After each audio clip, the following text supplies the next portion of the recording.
Wá pé a kú ìrọ̀lẹ́ o, a sì kú ìmúra ìsinmi. Àwa ni ọmọ ìjọ onírètí bíbọ̀ Jésù láti ìlú Òṣogbo nínú ìjọ àlàáfíà. A sọ wípé a kú iṣẹ́ ìní. Orúkọ ti èmi tí mò ń sọ̀rọ̀ ni Shepherdess Adéòtí Ìbùkún.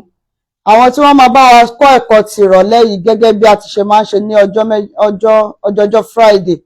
Àwọn tí wọ́n máa kọ́ wa ní ẹ̀kọ́ ti ìrọ̀lẹ́ yìí, orúkọ wọn ni màá dá fún wa. Ní ọjọ́ àbámẹ́ta, àlùfáà wa Adéòtí náà máa kọ́ wa. Ọjọ́ àìkú, ìyáàfin Adébáyọ̀ náà máa kọ́ wa ní ẹ̀kọ́ ti ọjọ́ àìkú. Alàgbà Alákà, àwọn náà máa kọ́ wa ní ẹ̀kọ́ ọjọ́ ajé. Ọjọ́ ìṣẹ́gun, alàgbà Kọ́láwọlé. Ọjọ́rú, alàgbà Ṣọládòyè. Nígbà tí ìyá wa Ọlọ́niníran máa kọ́ wa ní ọjọ́ Thursday. Bí a ṣe ń lọ ní ẹ̀kọ́ yìí, mo gbàdúrà pé Ọlọ́run á kọ́ wa láti òkè wá. Ẹ jẹ́ kí a tẹríba ba fún àdúrà nígbà tí ká tó lọ nú ẹ̀kọ́ náà. Bàbá wa tí ń bẹ ní ọ̀run, a gbé orúkọ yín ga. A fi ọpẹ́ ìyìn ògo fún orúkọ yín. A dúpẹ́ ojú rere, a dúpẹ́ àánú yín. A dúpẹ́ pé tó kà wá yẹ ní ìrọ̀lẹ́ yìí. A dúpẹ́ nítorí pé kò jẹ́ kí àwa tí à ń kọ́ ẹ̀kọ́ náà àti àwọn tí wọ́n ń gbọ́ wa nílẹ̀ kò jẹ́ kí ẹnikẹ́ni ó di òkú. A yìn lógo Olúwa, ẹ gbà ọpẹ́ wa. Àmín. Ọlọ́run ìyanu, a fẹ́ kọ́ nínú ẹ̀kọ́ ti ìrọ̀lẹ́ yìí, ẹ wá kọ́ wa láti òkè wá. Àmín. Etí gbọ́ àyà àgbàṣe Olúwa, ẹ wá fi fún wa. Àmín. Ẹ̀kọ́ yìí ò fẹ́ kí ó lọ lásán ní ayé wa, a fẹ́ kí ó tú ìgbé ayé wa ṣe. A fẹ́ kí ó tú ìgbé ayé àwọn ènìyàn tí wọ́n wà ní àyíká wa ṣe. Olúwa ẹ jẹ́ kí ó rí bẹ́ẹ̀ o. Àmín. Ọlọ́run àánú, a gbàdúrà ní òpin ẹ̀kọ́ ti èní, ẹ jẹ́ kí a jẹ́ alábùkún. Àmín. Ní ìjọba yín, ẹ má yẹ ká jẹ ní ìtanù. Àmín. Ní orúkọ Jésù Kristi Olúwa wa. Àmín. A dúpẹ́ lọ́wọ́ Ọlọ́run fún àǹfààní mìíràn èyí tí ó tún wù nínú ìfẹ́ àánú rẹ̀ tó tún fi fún wa ní ọjọ́ ìní. Mo gbàdúrà pé gbogbo ohun tó jẹ́ tiwa Sátánì ò ní bà á jẹ́. Òní ni ẹ̀kọ́ àkọ́kọ́ ní kwọ́tà yìí, tí àkòrí ẹ̀kọ́ kwọ́tà yìí ń sọ fún wa nípa ìgbàgbọ́ tí ó wà nínú ìwé Jóṣúà. Jóṣúà ó jẹ́ ìránṣẹ́ Ọlọ́run tí Ọlọ́run lò láti jẹ́ pé nígbà tí Mósè tí ó kú pé Ọlọ́run wá sọ ọ́ di adarí àwọn ọmọ Ísírẹ́lì. Kó tó di pé àwọn abẹ̀rẹ̀ sí ní wo ẹ̀kọ́ yìí wò, ta ni Jóṣúà? Irú èèyàn wo ni Jóṣúà jẹ́? Tribe wo ló ti wá? Jóṣúà ó wá láti tribe tí a pè ní Éfrémù. Tribe Éfrémù òun ló ti wá. Èyí tí ó jẹ́ ti ìdílé Jósẹ́fù. Nínú ìrìn àjò rẹ̀ nínú ayé, ó hàn wípé ìdílé dáradára òun ló ti wá. Kí ni nǹkan mìíràn tí mo tún fẹ́ yẹ̀wò ni pé Jóṣúà jẹ́ ọmọ Núù. Jóṣúà òun ló jẹ́ ẹni tí ó di olórí nígbà tí Mósè tó kú tán. Nǹkan kẹta ni wípé Jóṣúà jẹ́ ọ̀gágun nínú àwọn jagunjagun ní ilẹ̀ Ísírẹ́lì. Jóṣúà orúkọ rẹ̀ gangan tẹ́lẹ̀ tó jẹ́ original name ẹ̀ òun ni Hóṣíà. Mósè ni ó fún ní orúkọ mìíràn èyí tí a pè ní Yèṣúà tó jẹ́ Jóṣúà, tí ìtumọ̀ rẹ̀ tó sì sọ fún wa pé Yahweh is safe, pé Yahweh yẹn tó jẹ́ Olúwa òun ni ìgbàlà wa, ó ní túmọ̀ orúkọ rẹ̀. Àwọn fẹ́ wò ó bí Jóṣúà àti Jésù fi ń jẹ́ orúkọ kan, nítorí pé nínú ìpìlẹ̀ bí a ti ń kọ orúkọ àwọn ọmọ Hébérù àti ohun tó jẹ́ ní èdè Gíríkì, orúkọ yẹn Yèṣúà òun náà là ń pè Jésù. Ó lè jẹ́ pé ìtumọ̀ kan náà làwọn méjèèjì mú wá pé ìgbàlà ni. yàní Joshua ti bẹ̀rẹ̀ iṣẹ́ ìgbàlà èyí tí Jésù Kristi wá ń bọ̀ wá ṣe eléyìí tó jẹ́ ògidì ẹ̀ fún wa. Ó kó àwọn ọmọ ẹ̀yìn àwọn ọmọ Ísírẹ́lì ó kó wọn kúrò ní oko ẹrú èyí tí Mósè pé Mósè ló kó wọn ṣùgbọ́n wá gbà wọ́n lọ́wọ́ Mósè nígbà tó Ọlọ́run gbé ìjọba náà lé lọ́wọ́ láti jẹ́ pé nígbà tí wọ́n bá dé láti lè kó wọn dé ilẹ̀ ìlérí. Ará mi nínú Olúwa, ìwé yìí ń tọ́ka wa sí ìfẹ́, ìgbàgbọ́ àti ìgboyà nínú Kristi. Ó ń kọ́ wa pé Jóṣúà nílò láti kó àwọn ọmọ Ísírẹ́lì dé ilẹ̀ ìlérí, láti pín ilẹ̀ náà fún wọn àti láti jẹ́ kí wọ́n lè ṣe ẹni tó dá ọ̀run àti ayé àti láti ṣiṣẹ́ rẹ̀ fún. Ẹ̀kọ́ yìí ń sọ fún wa gẹ́gẹ́ bí ó ti ṣe pàtàkì tó bí ènìyàn ó ṣe gbọ́dọ̀ máa gbọ́rọ̀ sí àṣẹ àti ìlànà Ọlọ́run lẹ́nu. Èyí ó fún wa ní àwọn ìtàn bí àwọn ọmọ Ísírẹ́lì ṣe kúrò nínú aginjù lọ sí ilẹ̀ ìlérí.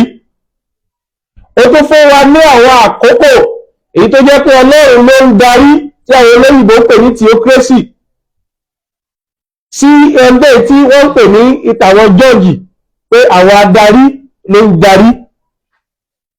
Èyí àtàwọn nǹkan mìíràn láwọn ọmọ bá pàdé nínú ìwé yìí.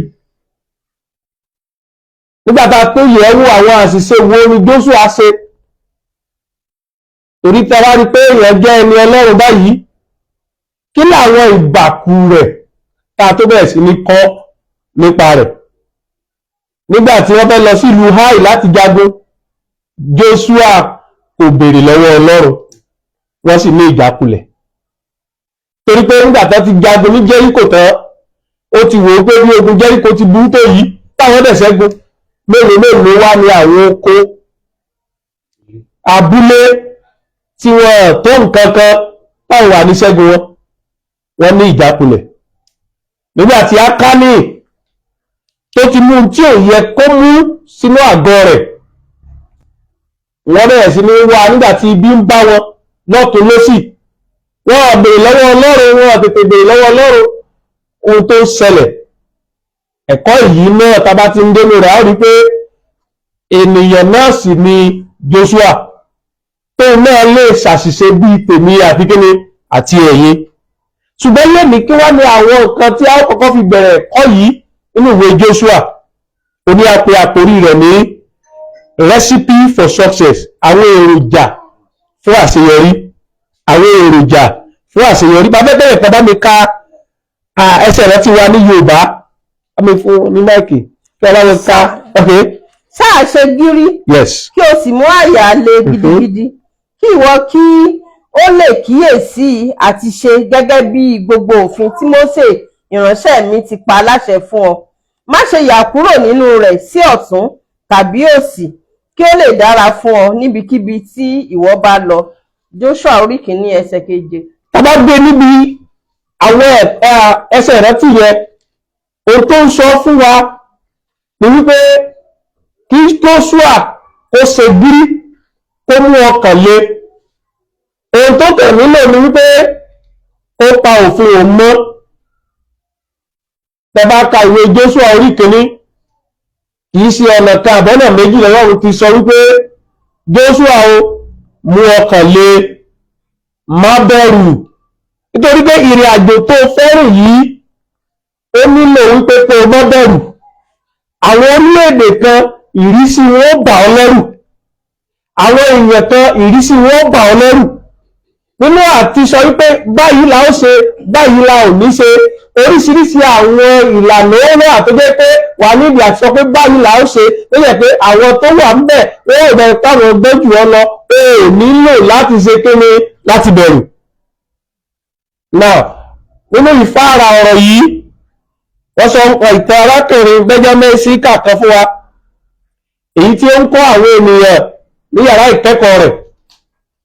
Ní ọjọ́ àkọ́kọ́ tí wọ́n wà nínú yàrá ìkẹ́kọ̀ọ́ yìí, ó wá sọ fún wọn wípé gbogbo wọn pátápátá ni wọ́n ò gbà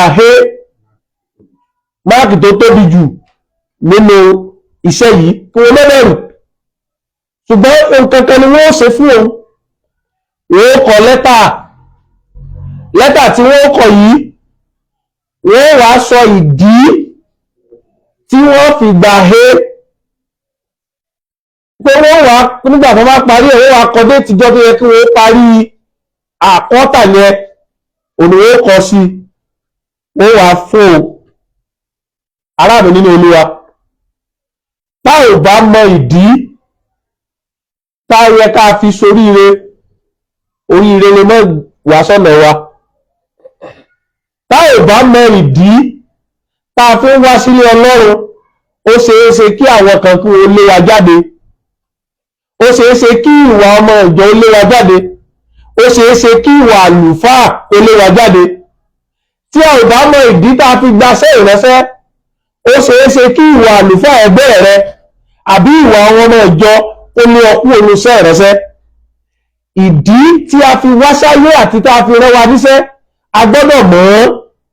Jóṣúà nílò láti mọ ìdí, torí pé odidi 40 ọdún òun ni Mósè fi darí wọn, kò dẹ̀ parí iṣẹ́ tọ́lọ́run gbélé lọ́wọ́. Iṣẹ́ yẹn la gbélé Jóṣúà lọ́wọ́ láti lọ parí, láti lọ kó àwọn ọmọ rẹ̀ dé ilẹ̀ ìlérí. Tí wọ́n jẹ́ pé iṣẹ́ yìí òun la gbélé wọn lọ́wọ́ láti jẹ́ kó lè darí àwọn generation mìíràn, àwọn ìran mìíràn. Àwọn ọ̀ràn àtijọ́ jẹ́ ìran èyí tí kìí gbọ́rọ̀ tójú wọn ti rí oríṣiríṣi ní ilẹ̀ Íjíbítì. Àwọn lọ́ ìpẹ́ yìí mo ń wo àwọn ère èyí tí àwọn ará Íjíbítì ń yà síta, gbogbo ọ̀rọ̀ ìwà ìgbèrè, ìwà oríṣiríṣi èyí tí wọ́n wù níbẹ̀ wọ́n bẹ̀rẹ̀ sí ní gbé jáde. Ará mi nínú Olúwa, ojú àwọn ọmọ Ísírẹ́lì tá a kó kúrò ń bẹ ti rí àwọn kan wọ̀nyí. Wọ́n ti rí àwọn ìwà òrìṣà, wọ́n ti rí àìgbọràn, òye wọ́n ti wà ní ìlànà kéèyàn má gbọ́rọ̀ sí àṣẹ àti ìlànà Ọlọ́run lẹ́nu. Nínú ìrìn àjò yìí, àwọn wọ̀nyí ti kú sínú aginjù. Àwọn ìran tó rí àwọn nǹkan wọ̀nyí kò ju Jóṣúà àti Kélébù lọ tó wà nínú wọn. Àwọn ìran tó jẹ́ pé nǹkan t'Olúwa nìkan ni wọ́n rí, bí Ọlọ́run ṣe wà láàrin wọn, ó ṣe bá wọn ṣiṣẹ́ pọ̀, ó ṣe wọ́n lọ́wọ́ láti la òkun kọjá, láti fún wọn ní oúnjẹ, láti ṣe oríṣiríṣi àwọn nǹkan làwọn ìran yìí mọ̀. Jóṣúà ní láti darí wọn láì ní gbà wá lásìkò lọ́pọ̀. Nínú ọ̀sẹ̀ yìí àti ní kọ́tà yìí a ó máa gbé yẹ̀wò àwọn nǹkan tó ṣe pàtàkì nínú ìwé Jóṣúà tọ́lọ́run fẹ́ ká mọ̀.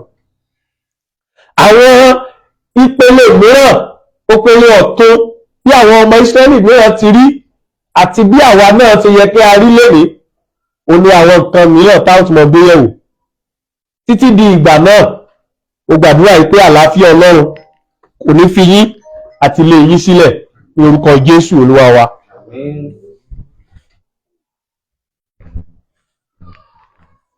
Lẹ́ẹ̀kan sí mo kí wa pé a kú ìrọ̀lẹ́.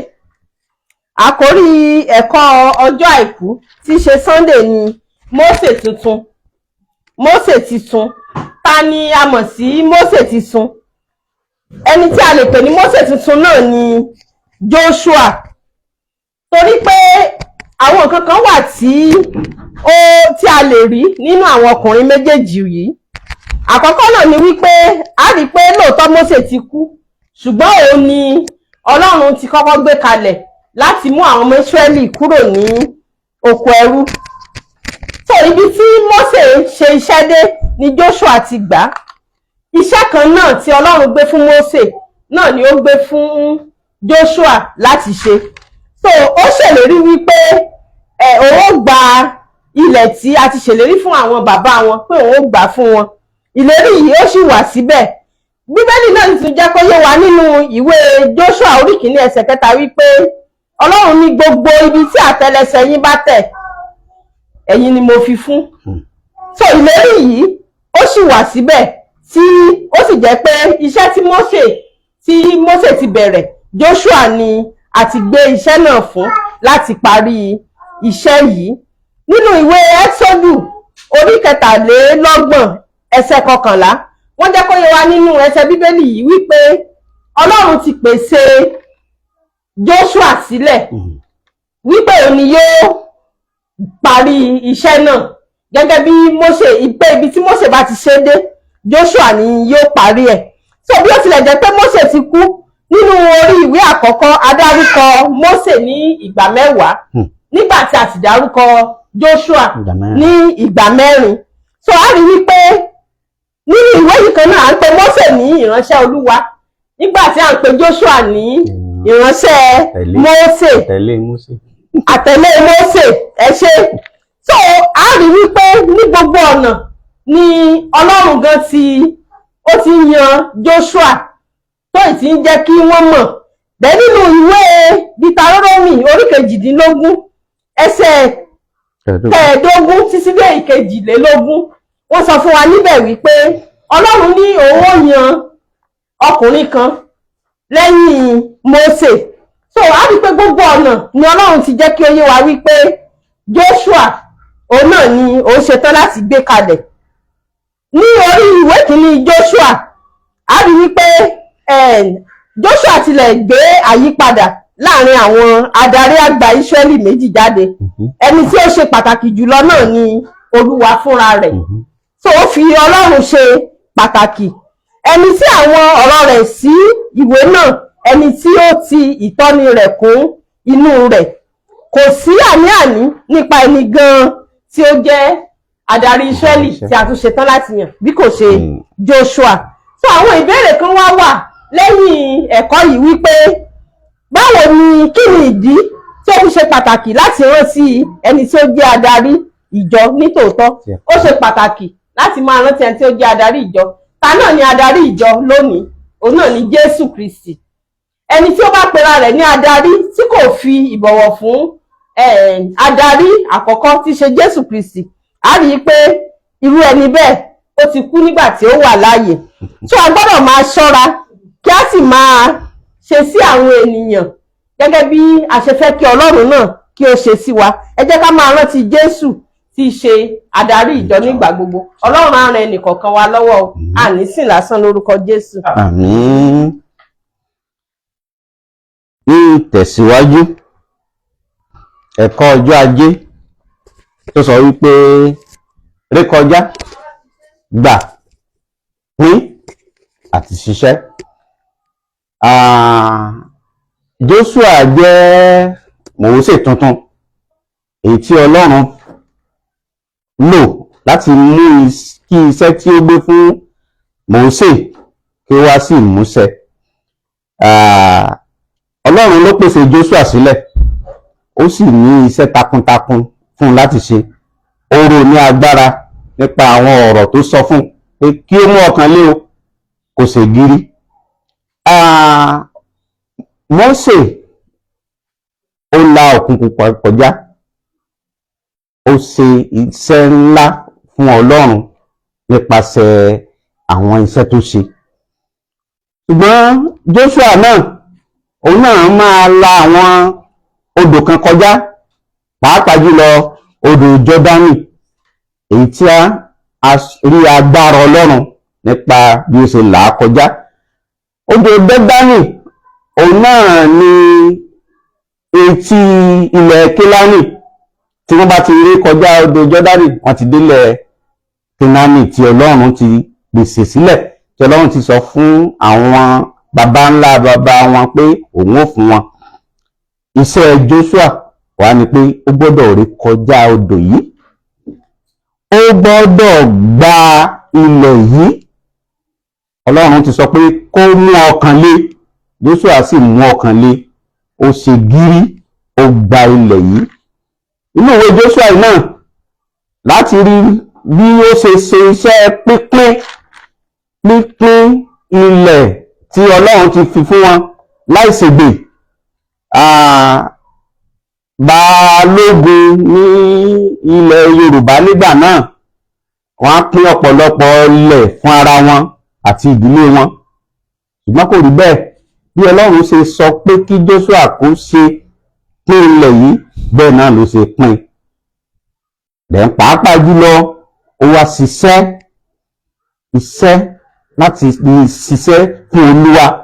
Iṣẹ́ tí ó ṣe nínú ìgbọ́ràn sí ìlànà Ọlọ́run. Kò ṣe ní pé bó ṣe yé mi leléyìí, ìjọba tèmi leléyìí, èmi ló kàn, èmi lẹ ti gbé fún, ẹ jẹ́ kí n ṣe bó bá ṣe wù mí. Ó ṣe gẹ́gẹ́ bí ìlànà Ọlọ́run. Jẹ́ adarí wo ni àwa jẹ́ lónìí tí à ń ṣe pé à ń darí sí àpò ara wa, tí kò ń ṣe pé à ń darí sí ìhà ara wa? Ọlọ́run sọ fún Jóṣúà kó ṣe àwọn iṣẹ́ tó yẹ kó ṣe, torí pé ìlànà Ọlọ́run ni, iṣẹ́ Ọlọ́run ni. Bí Ọlọ́run ṣe ń gbé yọ ní sísẹ̀ntẹ̀lé, ó nílò adarí tí ó tẹ̀lé Ọlọ́run. Jẹ́ lónìí, gbogbo adarí tí àwa ìbá jẹ́, ó yẹ ká rọ̀gbọ̀kú lé Ọlọ́run, ká ṣe é gẹ́gẹ́ bí Ọlọ́run ṣe fẹ́ ká ṣe é, kí ó lè bá a rí gẹ́gẹ́ bí ó ti yẹ kó rí. Jóṣúà ṣiṣẹ́, ó ré kọjá odò, ó gba ilẹ̀, ó pín, kò sì dáwọ́ dúró níbẹ̀, ó ṣiṣẹ́ sin Ọlọ́run. À ń gbà ládùúrà, iṣẹ́ ìsìn wa sí Ọlọ́run, Ọlọ́run yóò kà á fún wa gẹ́gẹ́ bí ìsìn, ní orúkọ Kristi Jésù Olúwa wa. Àmín.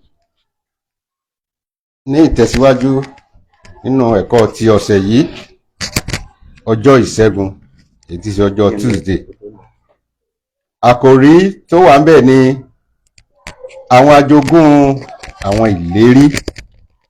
Àwọn ajogún àwọn ìlérí. Àwọn wá ní àwọn ajogún ìlérí.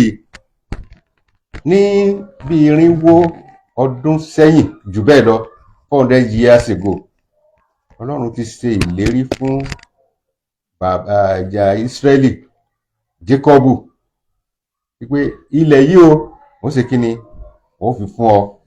Ilẹ̀ tó kún fún wàrà àti fún oyin, ìwọ ni wàá jogún rẹ̀, àwọn ìran, àwọn ọmọ rẹ̀ àti irú ọmọ rẹ̀. Báyìí Ọlọ́run ti gbé Jóṣúà dìde lẹ́yìn ìgbà tí Mósè tó ti kú tán.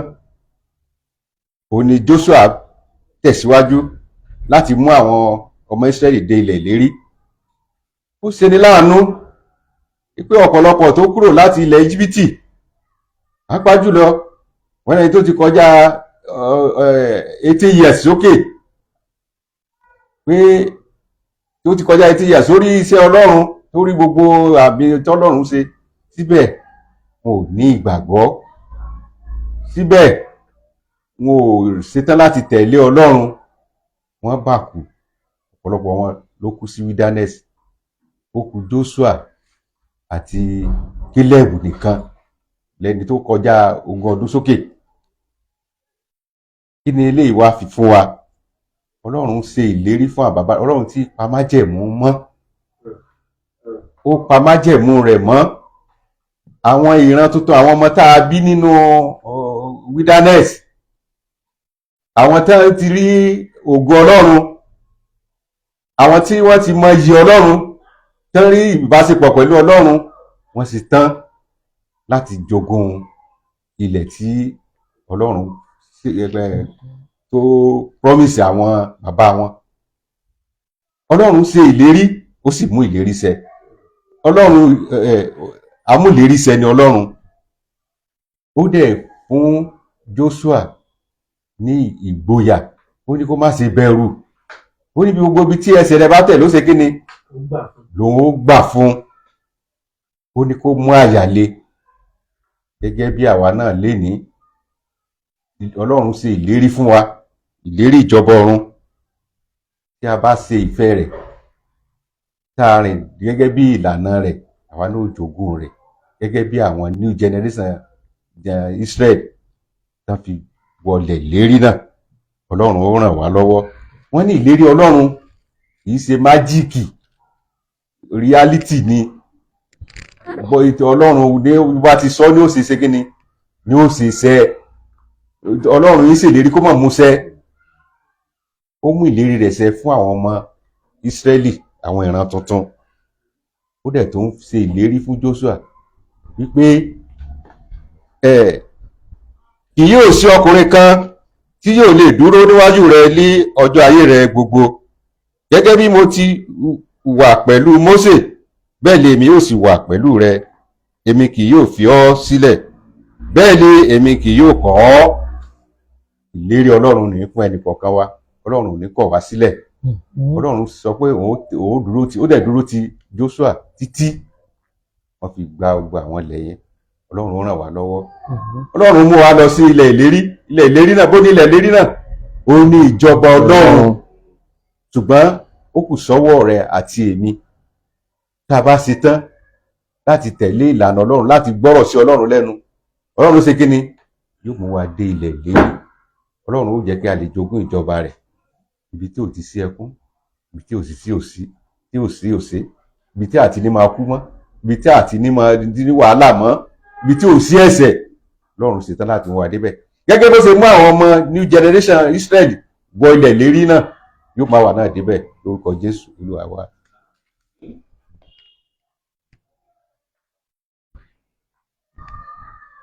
Àdúpẹ́ lọ́wọ́ Ọlọ́run. A rí pé ẹni tó kọ́kọ́ wa lẹ́kọ̀ọ́ tó ti sọ pé Ọlọ́run ó mú wa débi ilẹ̀ ìlérí náà. Wọ́n ti fún àwọn ọmọ Ísírẹ́lì ní ilẹ̀ ìlérí náà. Ṣùgbọ́n kí ni wọ́n sọ fún wọn ní ọjọ́rú? Wọ́n ní ká mú àyà le. Ọ̀nà wo la wá lè gbà tí a lè fi mú àyà le? Kí ni wọ́n fẹ́ ká kọ́ nínú ẹ̀kọ́ yìí? A rí pé nǹkan pàtàkì tí wọ́n fẹ́ ká mú, tí wọ́n fẹ́ ká kọ́ nínú ẹ̀kọ́ yìí ni pé ká kọ́kọ́ mú ẹ̀mú bẹ̀rù kúrò. A rí pé àwọn ọmọ Ísírẹ́lì ìbẹ̀rù bẹ́ẹ̀ kọ́kọ́ fi sínú ọkàn wọn pé ilẹ̀ tẹ́lẹ̀ ká bẹ̀rẹ̀ àwọn òmìnira ló wà ń bẹ̀, àwọn alágbára ènìyàn ló wà ń bẹ̀, bó la ṣe fẹ́ wọ bẹ̀. Ṣùgbọ́n Ọlọ́run wá sọ fún wọn pé be courage, be strong, ẹ mú àyà le, torí pé ẹran ti gbígbó ṣe kí tí mo ti jagun bọ̀ fún yín, ẹ̀mú bẹ̀rù ẹmú kúrò. A rí pé kété tí àwọn ọmọ Ísírẹ́lì gba ẹ̀mú bẹ̀rù kúrò nínú ayé wọn, a rí pé wọ́n ṣe kí ni, wọ́n jagun, wọ́n ṣe kí ni, wọ́n gba ilẹ̀ náà. Wọ́n gba ilẹ̀ náà, Ọlọ́run ṣe kí ni, Ọlọ́run sì fún ẹ ní ilẹ̀ náà, wọ́n kọjá abẹ, wọ́n rí náà rẹ̀, wọ́n sì ṣe kí ni, Ọlọ́run sì fún wọn níṣẹ́ láti ṣe. Ìtọ́ wá wò nínú ìwé Jóṣúà yẹn tẹ́tí ní ká mú àyàlé dáadáa ni pé a rí pé wọ́n sọ fún wa nínú ìwé Jóṣúà orí kìíní yẹn ẹsẹ̀ ìkẹjọ sí ẹsẹ̀ ìkẹsàn ó ní ọ̀rọ̀ Ọlọ́run kó má ṣe kíni, kó má ṣe kúrò ní ẹnu wa lọ́sàn-án, lálẹ́, lóru, torí pé tí a bá ti ní ọ̀rọ̀ Ọlọ́run nínú ayé wa, a ṣe kíni, a ó ní agbára àti ìgboyà láti kíni, láti lè so gbogbo bó ṣe tó àti bó ṣe yẹ. A rí pé tí ọ̀rọ̀ Ọlọ́run bá gbé nínú ayé wa, nígbà tí Sátánì bá dojú ìjà kọ wá tàbí kankan, ọ̀rọ̀ Ọlọ́run láti kíni láti sọ sí láti ṣe kíni láti bàjá. Ẹ jẹ́ ká rántí o, nígbà tí Jésù Kristi wà láyé, ọ̀rọ̀ Ọlọ́run náà ló ṣe kíni ló fi bá Sátánì yìí lọ sọ fún wa náà ní pé káà ló ṣe kíni káà ló mú ọ̀rọ̀ Ọlọ́run nípínlẹ̀ ìkúkúdùn kábẹ́jẹ́ tó kúrò lẹ́nu wa ká ṣe kíni ká jẹ ìwé Éfésù orí 4 náà wá sọ fún wa. A rí pé wọ́n sọ fún wa níbẹ̀ pé kì í ṣe rárá tàbí ẹ̀jẹ̀ láti kíni là ń bá jàjàkadì, bí kò sí àwọn alágbára ayé, àwọn òkùnkùn ayé láti kíni làbájájàkadì. Yẹn fi hàn pé tí a bá ní ọ̀rọ̀ Ọlọ́run nínú ayé wa, tí ọ̀rọ̀ Ọlọ́run bá dé nínú ayé wa, ta ní ẹ̀mí ìbẹ̀rù nígbà tí wíwá aláìbádé, kò sí ta fẹ́ fi jagun. Kí la fẹ́ fi jagun? A rí pé ilé ẹ̀rọ fẹ́ ká gbé ìmọ̀ ara Ọlọ́run wò, ọ̀rọ̀ Ọlọ́run kó ṣe kíni ká gbé wọ̀ gẹ́gẹ́ kíni gẹ́gẹ́ bí ẹrù. A rí pé tá a bá ti gbé ọ̀rọ̀ bẹ́ẹ̀ tá a ti múra gẹ́gẹ́ bí ọmọ Ọlọ́run, tá a ti wà very strong, tá a ti mú àyàlé. A rí pé kò so nǹkan tó lè wá sí kíni, tó lè wá sí ọkàn wa, táwọn ní ṣe kíni, táwọn ní lè ṣẹ́gun rẹ̀. Ọlọ́run ó fún wa ní agbára ìṣẹ́gun àti orí ìkẹyìn táwọn fi lè bọ́ Ọlọ́run rìn bó ṣe tó àti bó ṣe yẹ. Ẹ jẹ́ ká mú àyàlé, ká dúró lọ́wọ́ Ọlọ́run pé Ọlọ́run nìkan ló lè ṣe kíni, ló lè gbà wá. Ọlọ́run á ràn wá lọ́wọ́, ó sì gbà wá là lórúkọ Jésù Kristi Olúwa wa.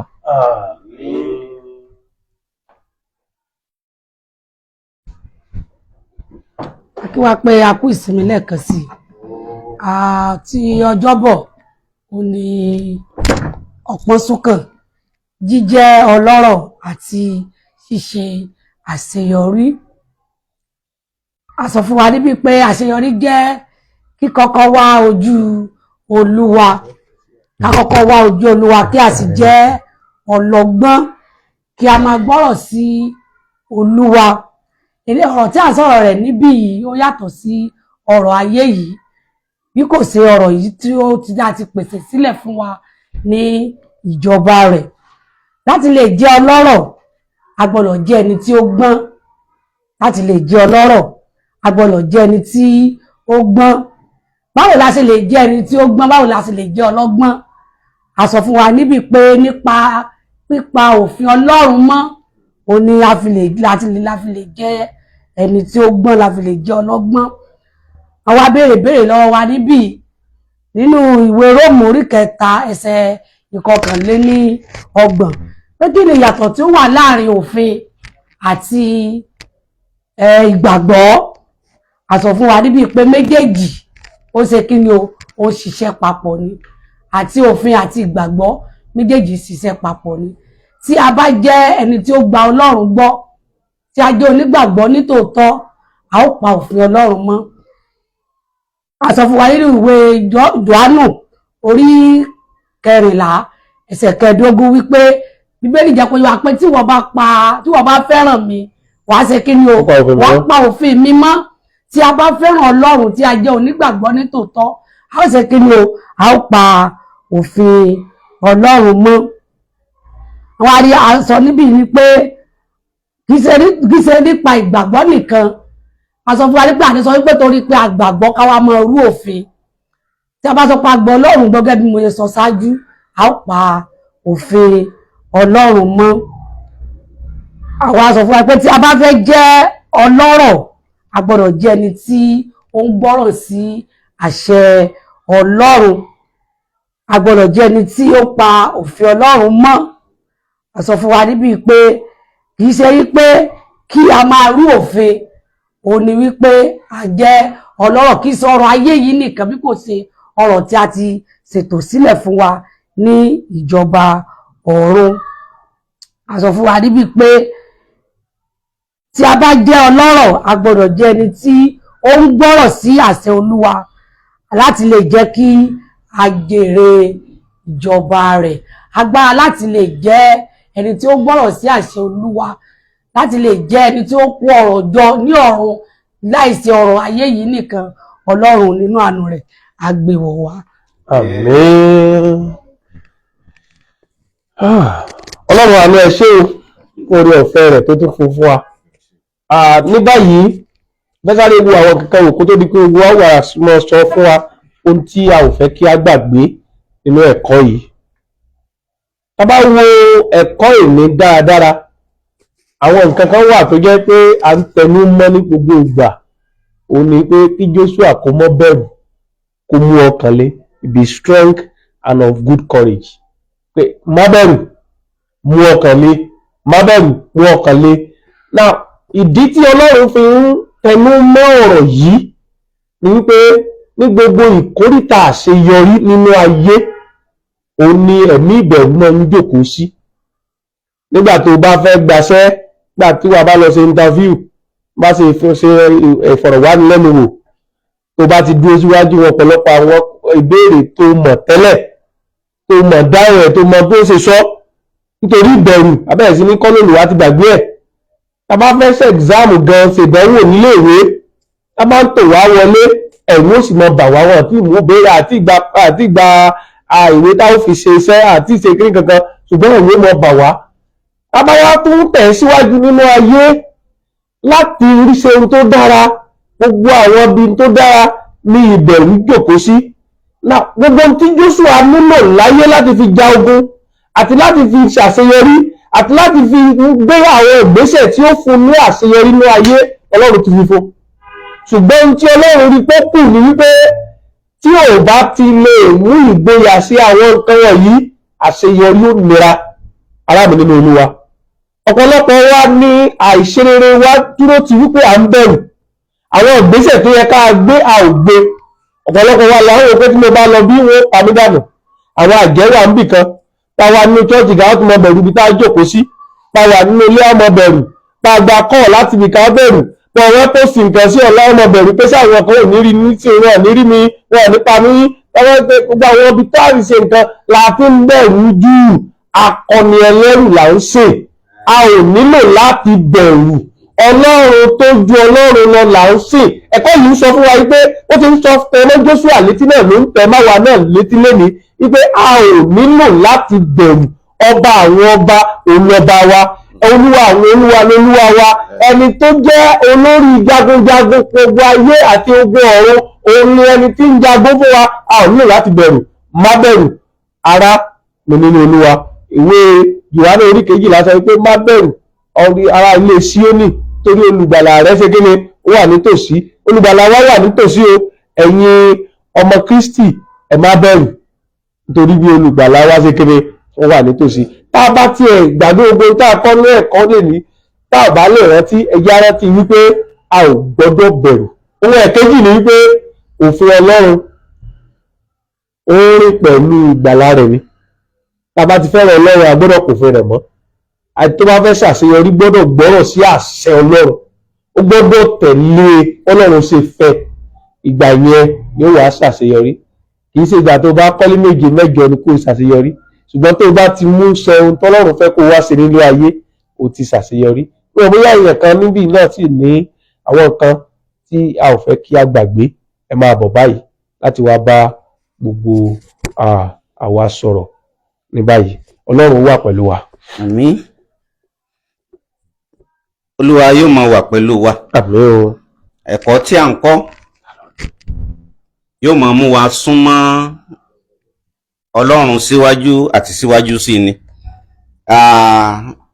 Lónìí ẹ̀kọ́ tí a kọ́ ó sọ fún wa nípa bí Ọlọ́run ṣe tẹnumọ́ fún Joshua pé kó má bẹ̀rù, kó mú ọkàn le, kó mú ọkàn le. Òótọ́ ni Joshua fẹ́ lọ jagun láti gba ilẹ̀ tí Ọlọ́run ti ṣèlérí fún àwọn baba ńlá rẹ̀. Lónìí Ọlọ́run ń sọ fún àwa náà pé kí a mú ọkàn le, ká má bẹ̀rù. Òun ṣe wípé a fẹ́ jagun físíkà, ogun dojúkojú. Ṣùgbọ́n ilé ayé yìí, wọ́n sọ pé ilé ayé yìí ogun la wá jà nílé ayé. Gbogbo ìkóríta tí a ti lè ṣe rere gẹ́gẹ́ bí pásọ̀ ṣe sọ, òun náà ni ẹ̀rù wà níbẹ̀. Ọlọ́run yóò ràn wá lọ́wọ́ láti lè gbọ́ ohùn Ọlọ́run gẹ́gẹ́ bó ṣe sọ fún Joshua náà wípé kó mú ọkàn le. Bí Ọlọ́run ṣe sọ fún Joshua pé kí ó mú ọkàn le náà ló ń bá wa náà sọ̀rọ̀ lónìí. Àdúrà wa ni pé Ọlọ́run yóò ṣí wa létí, tí àwa náà yóò lè gbọ́ràn, tí a ó sì gbọ́ràn, tí a ó ṣe gẹ́gẹ́ bí Ọlọ́run ṣe sọ pé ká ṣe.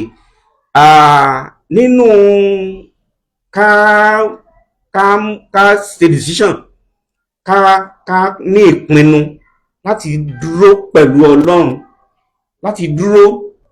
A lè jẹ́ ẹnìkan ṣoṣo nínú ìdúró wa, kí a di ẹni tí wọ́n ń dẹ́yẹ sí, ká di ẹni tí wọ́n ń yọ sùtì èsì sí, ká di ẹni tí wọ́n ń sọ wípé a ní àpáti, ẹ mọ̀mọ̀ dá lóhùn, bẹ́ẹ̀ ni pé òun ló pa Jésù ni tàbí ìyá Jésù. Ẹ̀kọ́ yìí ń sọ fún wa pé ká dúró ti Ọlọ́run, ká ṣe ti Ọlọ́run, ká gbọ́kànlé Ọlọ́run, ká dá gbogbo àníyàn wa ká kó sí lọ́dọ̀.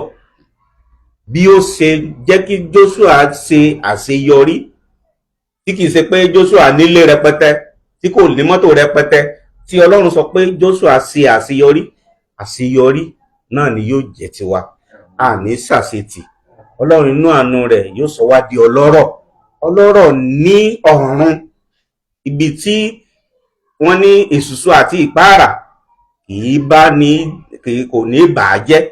Ọlọ́run yóò kọ́lé fún wa ní òde ọ̀run, ilé tí a ó gbé títí ayé, ní orúkọ Kristi Jésù Olúwa wa. A dúpẹ́ lọ́wọ́ Ọlọ́run.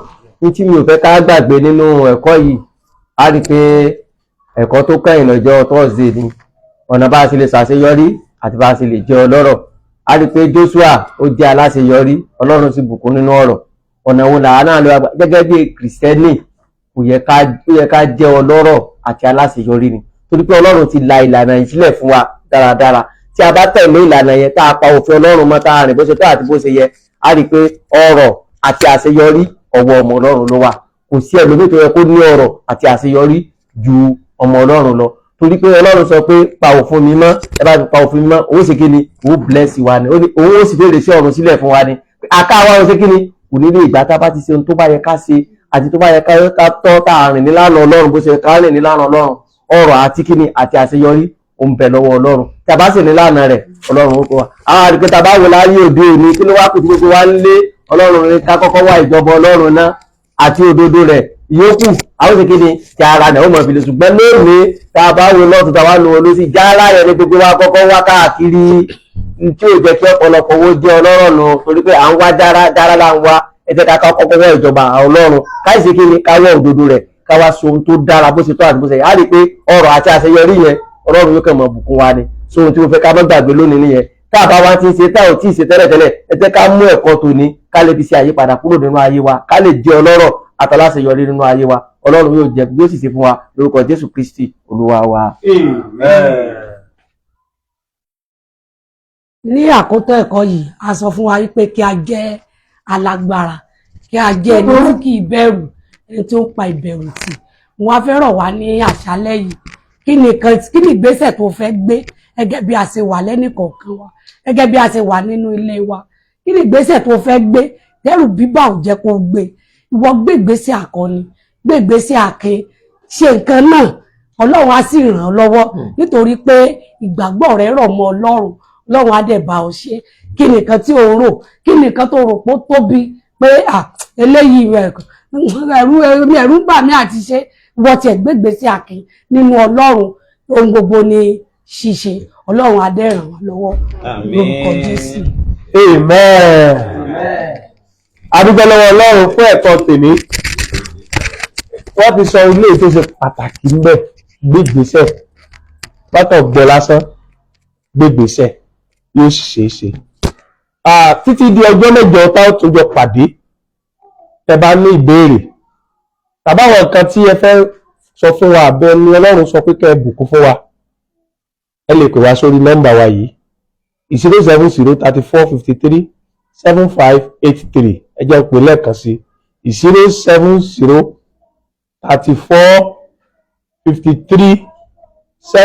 07033758583 ẹ jẹ́ ká gbàdúrà.